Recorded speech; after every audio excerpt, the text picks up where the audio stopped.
Sylvie. Great. Welcome.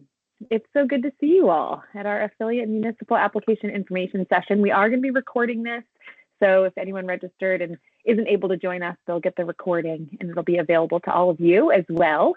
We're going to share out the slides and any links of any kind that we mention. We'll share that out in a follow-up email, so don't feel you need to take too many notes. We're going to really try to keep this as open and conversational as possible. We like to hear from you all, and we have a specific exercise for that towards the end of the presentation, because we want to make sure we give you all the good information. We had some, repeat flyers here. EJ, is this your, I don't know, 5th info session ever? EJ could be giving this talk, but we won't put him on the spot. He's in a new community though. And then it's great to see those of you we've been working with already, and also a couple new faces that we haven't started working with. And if you want to, I was thinking put names in the chat, but with a small group, what do you think, Anne? Oh, people can say hello and where they're from. We'd love to hear it. Go ahead and take off mute. We'll call on folks as you are around our screens, and then why don't you share your name and the community that you're representing here this evening. Go ahead, Pat. I'm Pat Savory. I am from Winthrop, just a little bit southwest of Augusta. Great. And EJ.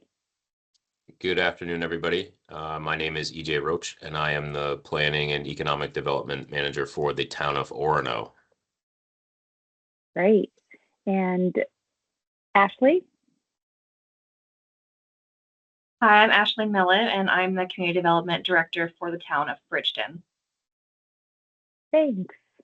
Jennifer?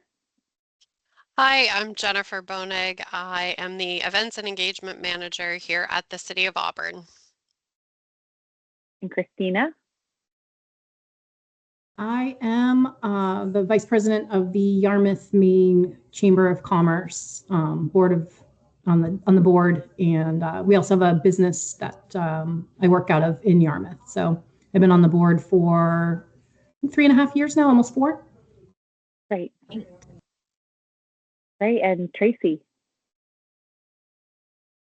Hello, everyone. My name is Tracy Perry. I'm the Initiatives Director for the Katahdin Collaborative and also the project lead for the Wabanaki Cultural Tourism Initiative. We're looking to pilot in Millinocket. Wonderful. It's good to see everybody.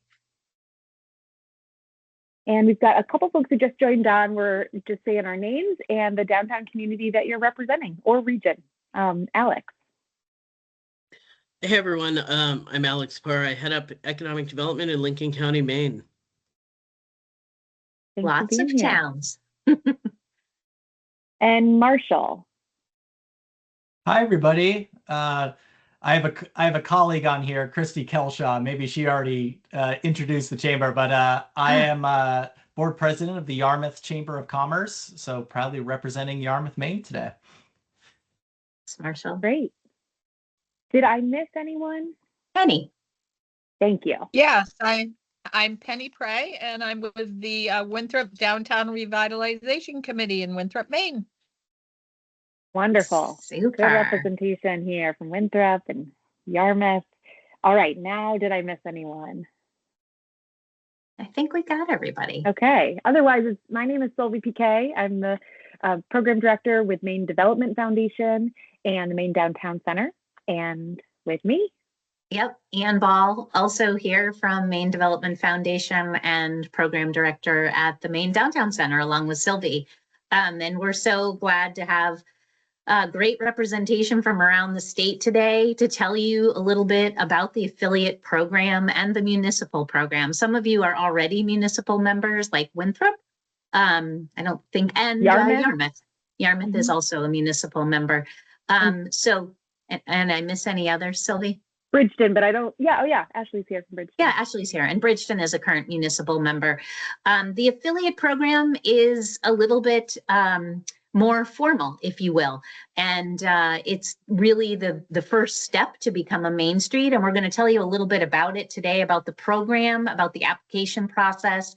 And then, as Sylvie mentioned earlier, a little exercise at the end just to see if you guys can give us some information about your downtowns and reflect a little bit upon your work. So the Maine Downtown Center is housed at Maine Development Foundation, and these are some of our sponsors of our work. Many of them are things, places and organizations you guys are well aware of. The Office of Community Development funds the work of the Maine Downtown Center largely to work statewide and be a lot of their eyes and ears in downtown communities around the state. FAME is a wonderful supporter of MDF, and it is where our offices are currently housed in Augusta. And then lots of other sources of funding in the past year: Bangor Savings Bank, the Maine Office of Tourism. We were working on some experiential tourism work with 5 of our Main Street communities. So we have lots of wonderful supporters. So I will keep going. What we're going to do today is, again, tell you a little bit about the Downtown Center and a little bit about like what happens in these affiliate programs every day, and a little bit about the application process. And like I said, we'll do a little exercise looking at your communities, and then a little Q&A. So we're going to get started, and feel free to use the chat. And it's also not a huge group. So if we say something and you're like, what? I don't understand that, just take yourselves off mute. We really want this to be engaging in a good conversation this afternoon. So MDF, over 40 years old, founded by the state legislature to do economic research outside of the state government to help policymakers make good decisions. So that's where we were originally founded, was to do Measures of Growth, which is an annual publication every year of economic indicators. And then we also now are home to a number of leadership programs, Leadership Maine and the Institute for Civic Leadership. EJ and I were in the elephant class of ICL.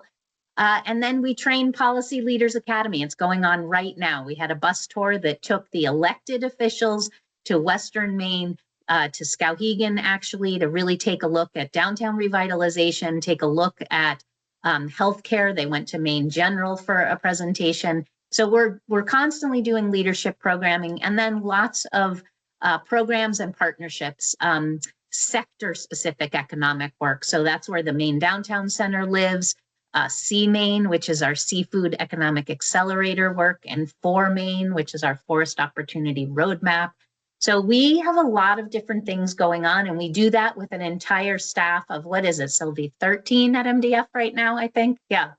So Main Street, right? That's the big thing. It's over 40 years old also, and it began as a demonstration project really in, I guess, in a reaction to the creation of malls. Malls were starting to be built in the 1970s. And it was taking businesses away from our traditional economic cores of our communities. And so from that point, they really started to think about, like, how do we keep these downtowns going? And it was founded, the whole movement, within the National Trust for Historic Preservation. This really is preservation-based economic development. And there are over 1,600 programs around the state that are nationally accredited Main Streets. And in Maine, we work formally in 32 programs. We have 10 nationally accredited Main Streets, and then we have 14 downtown affiliates, and 8 municipal programs, I think. But yes, all the communities, no matter what their size, no matter where they're located, are doing the same work. They are doing what's called the 4-point approach. And it is really a tried and true approach to economic development. It is measured. It is grounded in what your community wants and also what the market would bear. So we measure the work, and it's really highly successful. And we're not going to go into it in too much detail, but I can tell you that those 4 points are looking at good design, a good economic mix, having events and things that draw people downtown, and having a strong organization that can raise money, recruit volunteers, and things like that. I'm going to turn it over to Sylvie for some slides. So our mission at Maine Downtown Center is to foster downtown revitalization that is dynamic and community-based and really results in economic development, business growth, job creation, historic preservation, housing revitalization, and cultural enhancement. At the core of this approach revitalization is really a commitment to creating places of shared prosperity and equal access to opportunity and really inclusive engagement. And it's pretty dependent on that for its success. And this slide is demonstrating data from our nationally accredited Main Streets. Anne mentioned we have 10 Main Streets that are nationally accredited. They're doing this work at a really robust level, and reporting these reinvestment statistics is a part of their duties and requirements. So this only is referring to those 10 communities, and fewer because, as you'll see, this is cumulative since 1999. And so it's pretty striking. It shows the reinvestment ratio for every $1 invested into a downtown, there's a $23 return on that investment. And then the other really staggering statistic on here is those volunteer hours. And it really speaks to the power of the program. And as we'll talk about, it's also a lot of what this program is dependent on. And it's a tricky part of the program, as many of you are aware of. So the next slide shows our reach across the state and mentioned those communities. I just mentioned those 10 nationally accredited Main Streets. Those are the yellow stars. And those are nationally certified. That means they're meeting some pretty stringent national accreditation standards about the organization itself and making sure they're doing work in the 4 points and with historic preservation at its core. And these programs have operating budgets of $80K to $350K, a wide range depending on the organization and the community, but they have a requirement of having a full-time paid staff or FTE, and they have to have achieved affiliate status and designation before going into the application process to become a Main Street. So those folks are working at really, really high levels, and you'll see them marked around the map with those gold stars. The affiliates are the red circles, and those are mostly volunteer-led organizations. Affiliates look very different from community to community. So just because there's an affiliate organization doing it one way in Norway with a 501c3 volunteer-led board doesn't mean it looks the same in other communities. For example, EJ just started, well, not just, a few years back now, has had a downtown group going in the community he was formerly in Old Town, and that is a municipal committee. And it's a group that is doing this work, and they have support from municipality. They have a good cross-section of community members, downtown business owners, property owners, and residents who are really leading the charge on this work. And sometimes it is a group who, simply wants to start. And for example, Friends of Woodford's Corner started our only neighborhood program in Portland, but they started because they wanted to clean up the train tracks, that everyone in the surrounding neighborhood had this kind of commercial corner they were around, and there was trash on the train tracks, and it was, it's something they wanted to change. So they got together and they realized, wow, that felt really good to clean this up, and we want to do more now that we have this group of people here ready to improve something. And so they decided, okay, what's our next project? And then eventually they became an affiliate, a designated affiliate, and they're a really high achieving now independent 501c3 affiliate organization with an all volunteer led board and organization. And then I was going to add one thing, Sylvie, because you framed the Main Streets that, sort of their range of operating budgets. And I think it's interesting just to let you all know, since you're thinking about something like the affiliate program, that the operating budget of an affiliate, again, all volunteer organization, except in a few cases we have part-time staff, probably ranges from about even as low as like $18,000 to $20,000 for a year to run this program, all the way up to about 75,000. Or obviously in the case of Bangor, who it's not even publicly been announced yet who's going to be a new affiliate. They are a much larger organization, I think, because they have, I think, 2 or 3 staff. But it's a range from very small to much bigger. And I just wanted to let you know that. Yeah, no, thank you. That's an important piece. And then we've got our 8 municipal members represented as blue squares on this map. So as Anne mentioned, we've got Bridgeton and Winthrop and Yarmouth, who are represented here this evening, along with some others. And we created this level a few years back because we had municipalities calling us and saying, hey, we're really interested in the framework of this program. We want to get started. We know we want this and would benefit from it, but we don't yet have a group of people, kind of an independent group of people who are ready to take it on. There's not yet a committee who's ready for this work or an outside group outside of the municipality. So we want to just get things started. And so that's why you see a few of those communities here this evening who are interested in taking that next step towards the affiliate designation. And it's not a requirement, however, to become an affiliate. You don't need to be a municipal member, but we realized that stepping stone was one that was desirable. So we created that a few years back. And well, I'll just mention one other thing. Maybe on the previous slide, is that we, as Anne mentioned, serve as the statewide coordinator for the National Main Street Program, and we serve as a resource for any community. So there's a lot of communities not represented on this map that we have relationships with, we're emailing and taking calls with on a day-to-day basis. And so we are that statewide resource and always happy to troubleshoot or share resources, however we can with any community interested in that. Anything in terms of questions? We're going to go more into the affiliate and municipal programs, obviously, but any questions so far? Okay. Feel free to pop them in the chat or come off mute at any point. We can go on to the next slide. So a day in the life of an affiliate. What does an affiliate mean? What does it mean once you get this designation? Like what are these groups actually doing? These are a few photos from Holton specifically. They've been an affiliate for a number of years, and they work. Affiliates in general work on a lot of different projects and initiatives. There's not a one size fits all kind of model here. You don't say, okay, we want to sign up to be an affiliate, and Anne and I come in and say, okay, then you have to do this, this, this in the next, 3 years. It's really very place-based, and so it is asset-driven. It is our work to get to know your community and your downtown.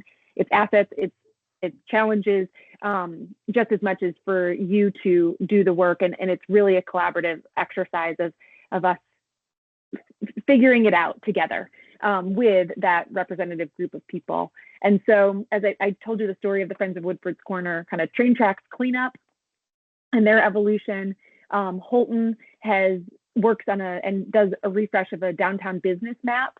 And that was a really important piece that they did for coordinating kind of the times of when businesses were open, because they felt like, you know what, on some days or some times of the day, it's either inconsistent or there's no one open. And so if we want to have the downtown as a place for people to come and to stay and rely on being able to, do something when they're there, we need to have some strategy here as a business community. So they created this business map, and it became a really critical tool when they ended up becoming the location for the eclipse. They got, national recognition. They had, so many visitors. I don't remember, and you may remember the number of visitors that they had, but that map became a really critical tool to making sure that those visitors were spending dollars in the downtown, were spending time in the downtown, were recognizing that the downtown was open for business, and not just kind of driving back and forth along 95 without getting into that beautiful historic downtown. So, like I said, it might be a cleanup, a business map, putting more seating in the downtown. It might be a Halloween event. There's many examples of the work that our downtown affiliates are doing. And again, we really come in with the collaborative kind of approach of let's learn, what you all are struggling with and what are the assets that we can use to help strengthen your downtown experience and vibrancy. You can go to the next slide. Okay. So some of the things that we offer are affiliate programs. We have monthly optional community meetups on Friday mornings from 8:30 to 9:30. And this is just a place where our affiliate programs gather together to talk about common challenges, or sometimes we bring in a guest speaker for about 15 minutes to share, something maybe about the Maine Redevelopment Land Bank Authority, or things that, a source of funding from the Maine Arts Commission. We bring in different speakers for things that would be relevant to all downtown leaders. The other thing is if your community applies for community development block grant money, downtown revitalization funding from our Office of Community Development, and if you are an affiliate, you get 1 bonus point. And that may not sound like a lot, but those of you that have worked on CDBG, that 1 point can make the difference between you getting the funding and not. But if you have an affiliate program, you do get a bonus point. Main Streets actually get 2 bonus points. So that's pretty cool. Our Downtown Center Advisory Council, which is the group that sort of oversees and guides the work of this program. MDF has a board, but the Downtown Center has an advisory council. It's made up of downtown revitalization professionals. We have a representative from an affiliate and 2 Main Street directors, economic development directors, engineers, architects. That group meets around the state. And we actually last year did go to Winthrop, and they came to Winthrop. They had their meeting there. They did a walking tour, and they did sort of real-time feedback with the Winthrop Downtown Committee. I think Dawn was there and could always tell about that experience, but I think it's pretty cool for the community when this group of professionals comes and really looks at a program. So there's always that as a possibility. We have lots of webinars which are online, downtown institutes, which are in person. We have a downtown conference that is held every other year. It'll be in June of 2027 next. And we have annual awards every year. So we do lots of things to sort of support your work. We also sometimes have sub-grant opportunities. The current one that we are running is historic preservation funding from the National Park Service for bricks and mortar historic preservation in Maine's affiliate and Main Street communities. And the only communities that don't qualify are if they have over 50,000 population. So Woodford's Corner, for instance, does not qualify. But most of our communities in Maine do qualify for this funding. And we have been awarded this subgrant program 3 times. And this is the 4th time where we are getting to give away $750,000 to bricks and mortar historic preservation projects for properties listed on the National Register. And it can be to a private developer as well as a nonprofit or government institution. So that's pretty cool. And we always are looking for subgrant possibilities to share with our network. The other thing that we do that's important to recommend or let you know about is meeting with our affiliates to look at kind of their goal setting and work plans. So every 3 years, we try to go into a community and say, all right, this is what are you working on? Is this a reasonable amount of work for an all volunteer board? Is it in line with your comp plan? Is it, in line with sort of other community efforts going on?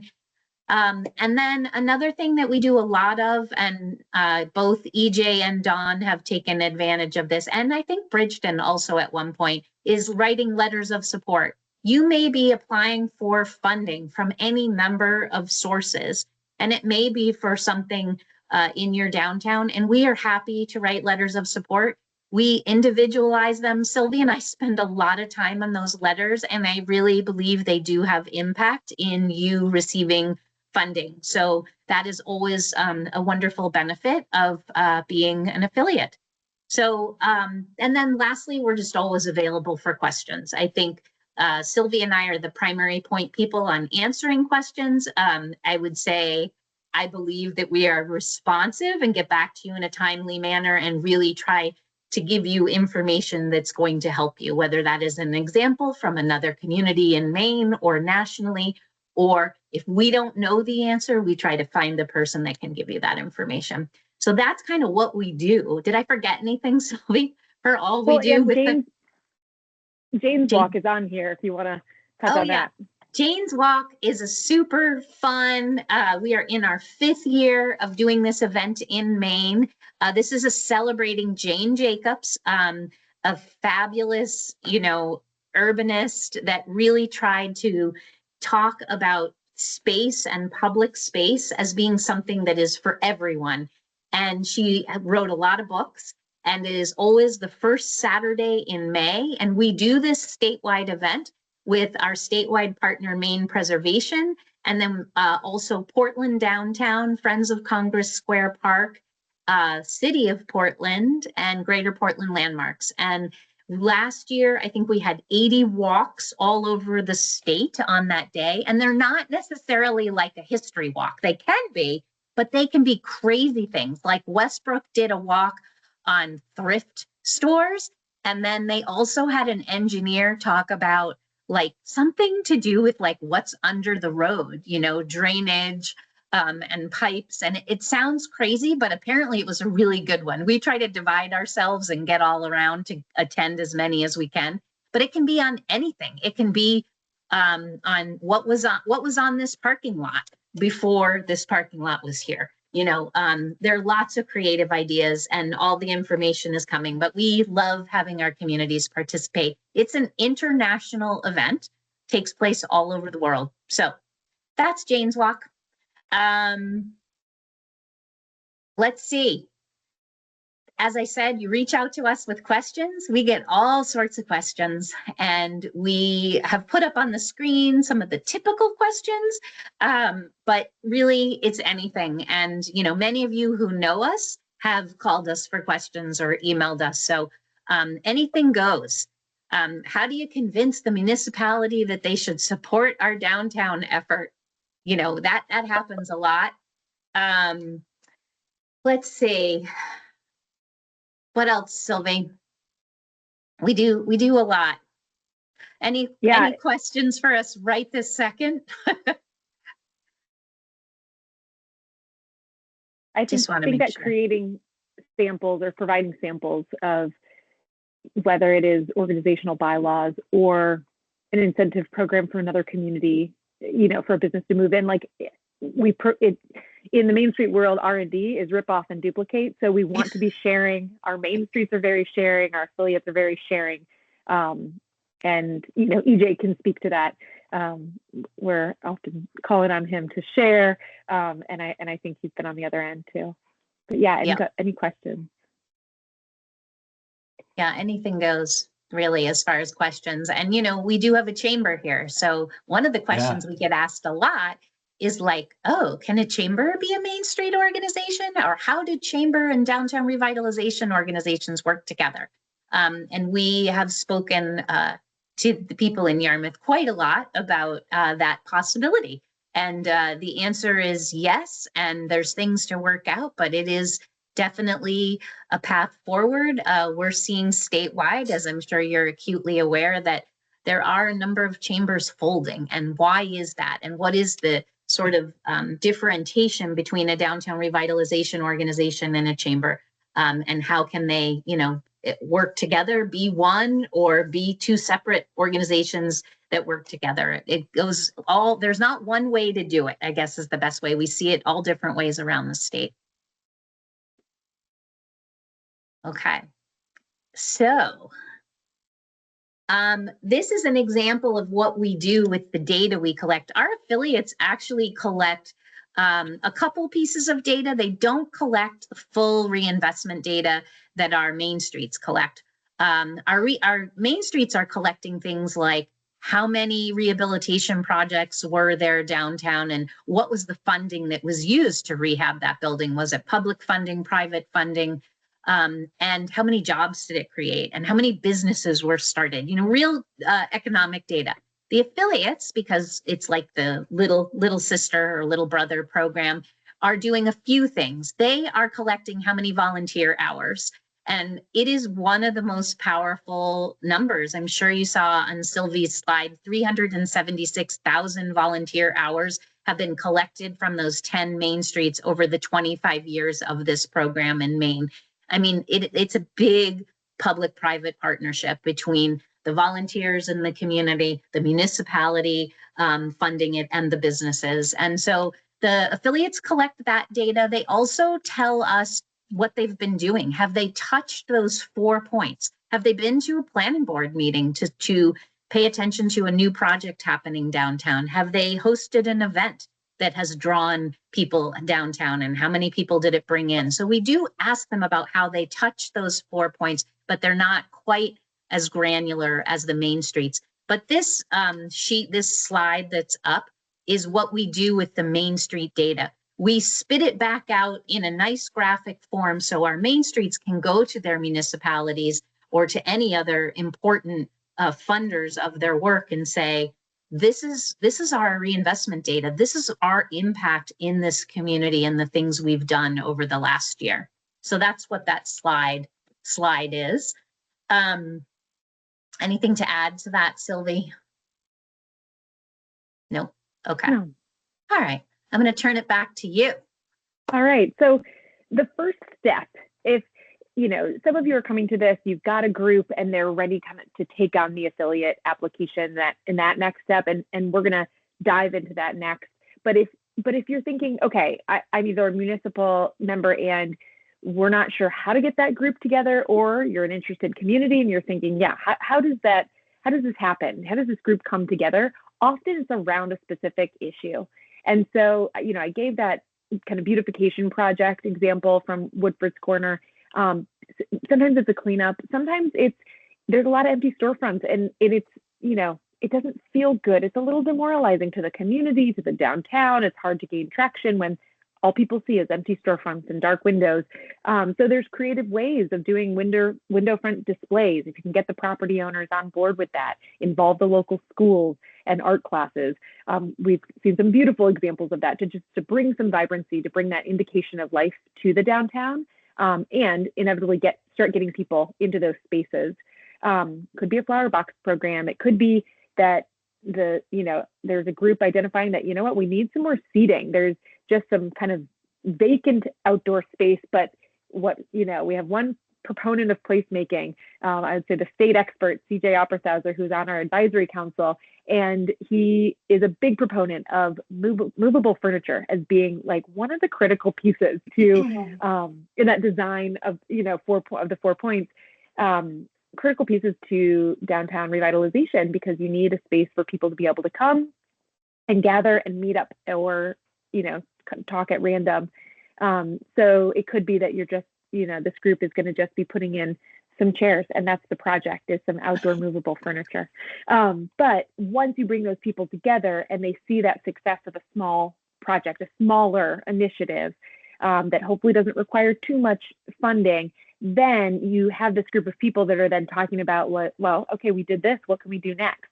And it can be a really nice galvanizing force for establishing that group, and then starting to offer some education to that group, either through our office or your own, about, okay, well, who's around this table? Who else do we want around this table to be able to accomplish more? And looking then at that, building that cross-section of interested parties.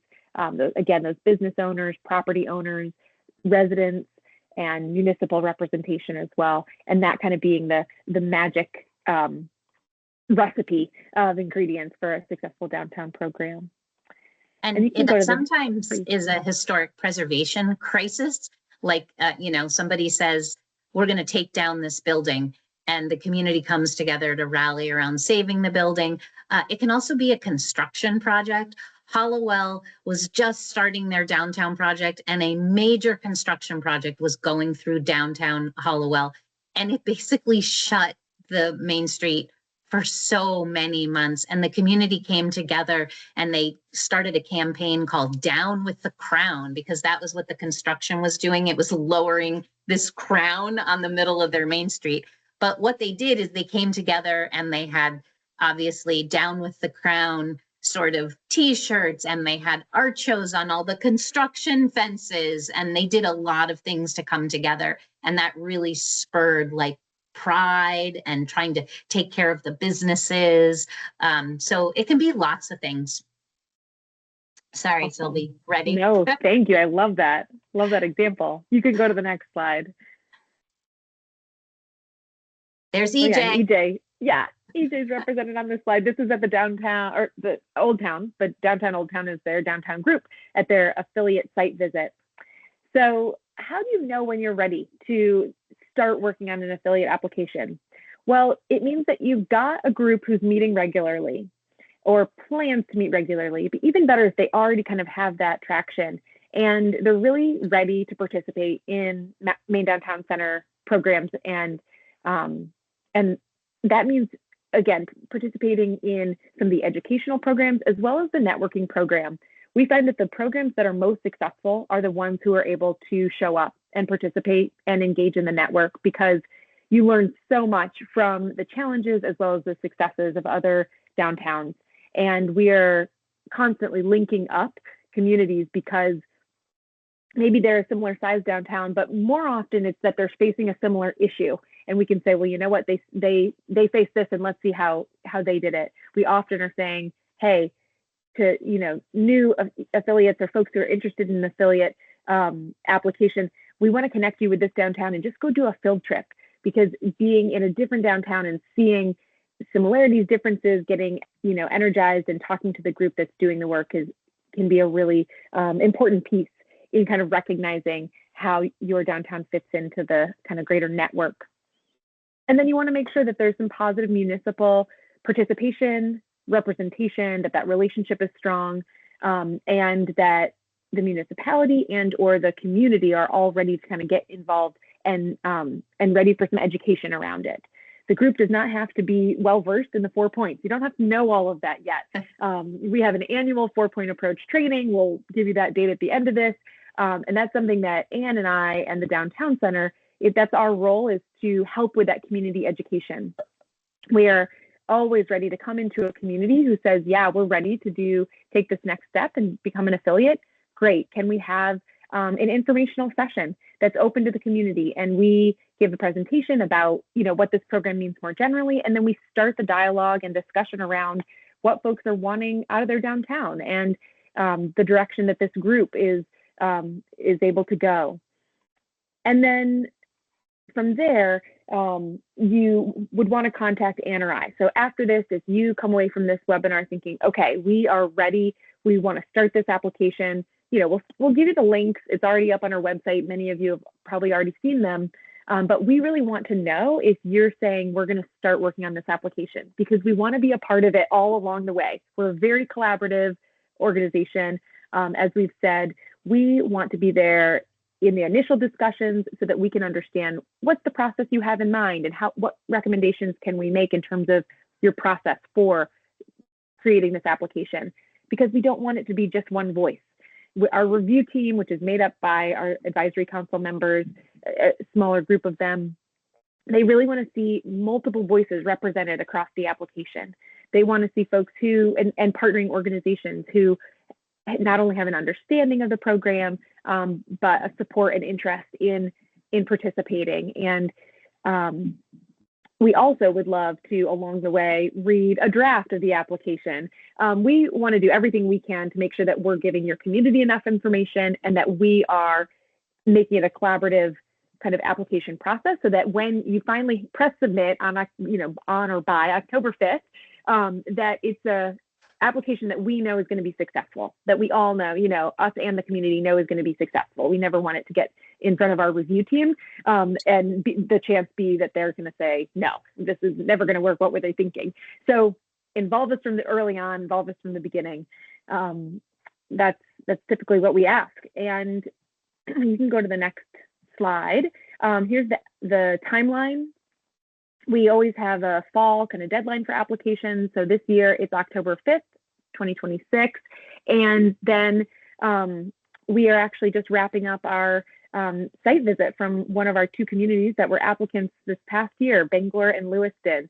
One had a site visit at the end of last year. One just had a site visit, was it last week or the week before? And so this application comes through. There is $150 application fee. With that, we review it. Our advisory council reviews it. There's a little bit of an exchange of, questions and getting some more information from the folks who submitted the application. And then we arrange for a site visit so that this review team and our Main Downtown Center staff can be on the ground, walking around the downtown, getting a tour, really starting. It's kind of the kickoff of, we have it as part of the application process, but it's really the kickoff to the onboarding as well, because it starts the conversations around, okay, now we're seeing it in the flesh of like, these are the challenges, these are the opportunities, here are the assets, this downtown. Here's the culture of it that, it's hard to get just on paper, but we need to see that in person. And then we create a site visit report and get that to you before an official letter saying, welcome to the program, and a coordinated communications effort to be able to announce the designations that will come from that. And then the next year is really an onboarding and training kind of year where we'll map out a schedule of trainings, some of which might be virtual, some might be in person, kind of depending on what the community needs. This is, again, collaborative and also very customizable. So a couple of years back, we realized that one of the communities that was applying, having the site visit during their application, it wasn't quite right. There were a couple of factors that led us to talk with the community and say, you know what, we want to come for kind of a facilitated conversation, because it was being spearheaded by one of the municipal staff, and we wanted to make sure that the community itself was really leading this charge, that it wasn't, just this person in a municipal role who was saying, we want this. It's got to come from this cross section of community members and business owners and property owners. And so we had a great conversation, and it was a really important piece of that application process. And then we ended up doing their site visit after their designation happened, because it made good sense, and it was really valuable in that case, because we were able to focus that site visit on a specific theme that had emerged from the conversations. So this timeline is to say, some things will end up moving depending on the community and the community needs. So here's just a screenshot of our application. You can't see much from here, but it is a digital application. On the webpage, there is a link to the digital application as well as a link to the PDF. So you can just see it all on one page. You don't have to kind of go through the online application, which does make you submit kind of the first page of answers before you get to the next one. So we'll put that link in the chat, but it's on the Getting Started page on our website. And the application questions are really around organizational structure, the budget. As Ann mentioned, it's typically about a 12 to 18K up to 40K kind of operating budget. What the fundraising plan is for the next few years to be able to support a budget of that size. They'll designate the district boundaries and say, okay, here's what we're thinking of. And those boundaries do not need to be in line with any kind of other regulatory boundaries. These boundaries are not something that will necessarily be public. It's something that they'll be part of the application process and we'll have on file. And really, we encourage communities to, have smaller boundaries, scale down, if anything. Some of you with smaller historic downtowns, that's not a problem, but some that we've worked with just recently, Bangor and Lewiston, for example, our 2 biggest communities have, it was part of the conversations that were important to, let's not bite off more than you can chew, but really that boundary is used as a strategy for this group to focus on a core commercial district. It doesn't mean that businesses outside of that core commercial district can't participate either as part of the group or as sponsors, and it certainly doesn't mean that they don't benefit. It is definitely an all ships rise mentality. The Main Street, National Main Street program talks about the downtown is the heart of a community. And when that heart is healthy, the entire community is healthy. It's feeling that health and representing that health. Otherwise, I did put the link in the chat for the sort of getting started page where the application is to the program as well. Great. Thanks, Anne. So I'll just mention a couple other components of the application are the historic preservation kind of ethic or activity initiatives in your organization, or excuse me, in your community, and then any kind of previous downtown revitalization efforts, as well as letters of support. We look for 3 letters of support as part of that application. Are there any questions at this point before I hand it back to Anne? I have a question. Great. Again, this is Marshall from the Yarmouth Chamber of Commerce. Just to level set here. So Christy and I are here because there's interest from the chamber in becoming an affiliate. I think we see some benefits there. I actually have 2 questions. So first is, we're a 501c6 organization, not a 501c3. Becoming an affiliate, would that involve any change in C status, for instance, or would it make sense for a 501c6 to be an affiliate? Would they still kind of extract benefits from the program, or would it involve, macro changes to our whole structure? Yeah, I think it's specific to the organization and the community and what your goals are, Marshall. There are examples nationally of chambers actually being accredited Main Street organizations. And somehow they have figured out ways to be able to sort of raise money or have an arm where you can make tax deductible donations in a 501c3 manner. And then also see the benefit of the C6 in the situation. In Maine, we do not have, a current example. Like I said, we have lots of ways our chambers and our downtown organizations work together, but I think it would be like, let's talk about it. And I don't think it's not a no at all. It's just like, let's talk about it and figure out how to make it work. Awesome. That's really helpful. And kind of a chicken and the egg situation we have going on here. We're embarking on a strategic planning process during calendar year 2026, during which we want to evaluate our overall model and figure out how to set ourselves up in the best way possible to deliver value for all of our members. Hypothetically, if we were to become an affiliate and then onboarding and all these trainings that are available to us start, over the course of that process, would that bring value to us?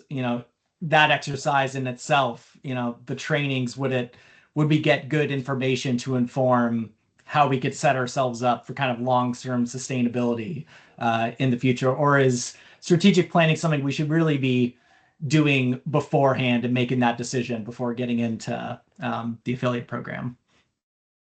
I'm thinking, and Sylvie, chime in if you have come up with the answer faster than I have. Go ahead. I hear you starting. No, I think it's a really good question, because I think there are components, and it would be great to have a follow-up conversation to this, because it feels like there would be components that would be both helpful, beneficial, both ways. So not a great answer, but. Yeah. That's great. I'd love to talk offline with either or both of you. That'd be wonderful. Yeah, and we have spoken. I have met with Chelsea a couple times. I see Tori at our events, and I see Tori regularly as well. So we have, between Sylvie and myself, a pretty good understanding. And in full disclosure, I live in Yarmouth. So I think I remember hearing that. Yeah. Great. So, but anyway. So yes, we should dive into sort of that sequencing, Marshall, to think like what makes the most sense with this. We can get a little more granular with like, what are those trainings, and whether you're like, oh yeah, we really need that before this step. So I think that's the best way to handle that, because that is not an easy question. Yeah, great. Well, thank you for taking a stab at it. I appreciate it. Absolutely. Other questions before we wrap our slides and then open it up? Okay. And Anne, I was thinking you could probably skip the next slide unless there's anything on there you were really hoping to talk about. I don't think so. I can totally move to our Yeah. municipal slide. So, and this is a great starting place for communities if they feel like, whoa, that affiliate commitment is feeling like too much for us right now. We're not sure we want to do this. It is a great starting point. We are getting together our municipal programs to sort of, we work with EDDs, economic development directors. We have like a quarterly EDD roundtable. So we're talking to them about these issues. We have our municipal gathering where we really try to focus on what are the needs? Like, how do you start this? And, you know, is it within municipal government, outside of municipal government? So it might be a baby step. It might be a great way to get support. Obviously, the municipal members, the municipality is usually paying and applying for that program. Next slide. All right, quick, rapid fire, Sylvie. Right? Yeah, it's going to yeah. need to be, unless there's Yep. any burning questions that folks want to ask before we do this. Oh, true. Burning questions.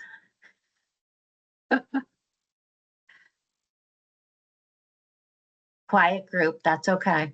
Okay, sometimes this helps generate them, so. Yeah.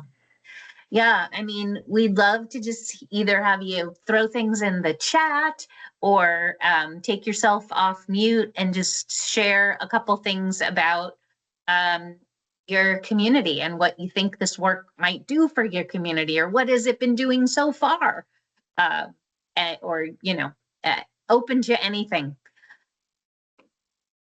Alex, you have a lot of communities. Do you want to share about one of them in Lincoln County? Sure. Not to put you on the spot or anything. No, that's fine. Yeah. And so you want me to just talk a little bit about the Lincoln County Regional Planning Commission to start out? Well, or just one of your communities that you're coaching at the moment related to their downtown. How about that?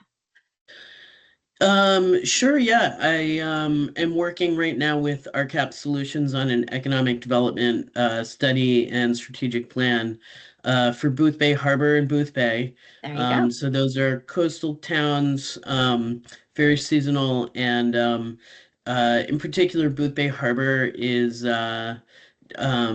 struggling with parking. So you know, it's a pretty concentrated downtown, and not a whole lot of like public transit infrastructure, and there isn't like a lot of you know, parking. They haven't done a comprehensive parking study. So we've been working with them on a few different fronts in terms of connecting them with transportation consultants, and also looking at funding to do parking study. So that one's not too exciting, but that's one. But that's thing a great, yeah. It's a great example, because those are the kind of things that we hear all the time from our downtowns. I mean, I can't tell you the number of we don't have enough parking, and we usually say it's possibly a parking perception issue. You know, let's really look at the data. Let's do a parking study. You know, is it highly seasonal, as Alex is describing in Booth Bay Harbor? And, you know, do you have good wayfinding that leads you to those other spots? And have you made it easy for them to walk back to the dock where they're going or whatever? So these are the issues that come up in downtown revitalization all the time. And then same thing with public transit as well. Anybody else want to throw out something that's going on in their downtown?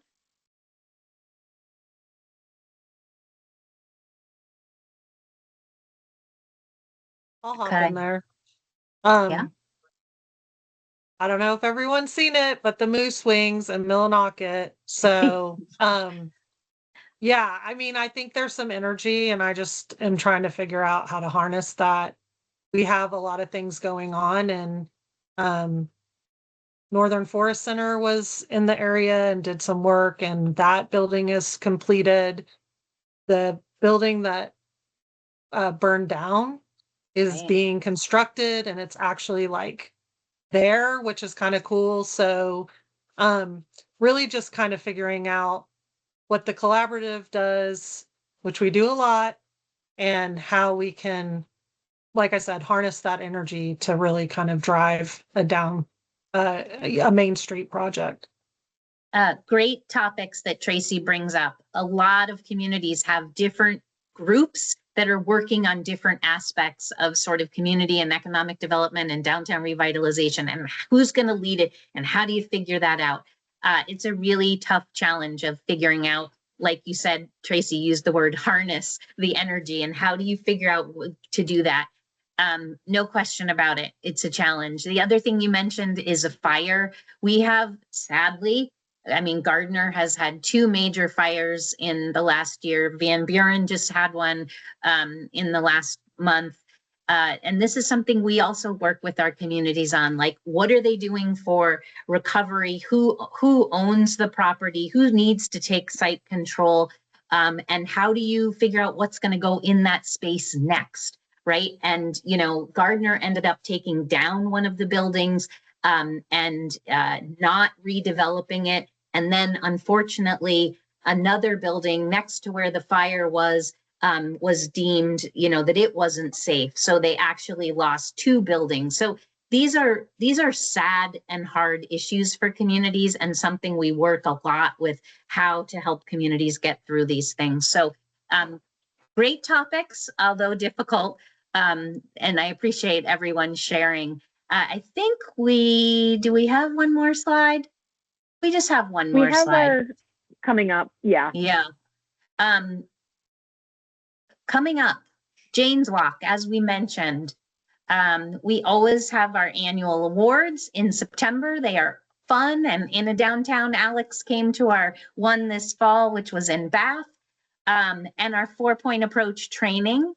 And then we have the link, and again, you'll get a copy of these slides, to the Main Street approach training. These are it's a online class, asynchronous. You can do it when you want, and it's really about a deep dive into what this work looks like and the 4-point approach. And I think we can give that as access for no charge for that. So anyway, we encourage you to take a look at that. Dive into it a little bit more, ask us more questions. And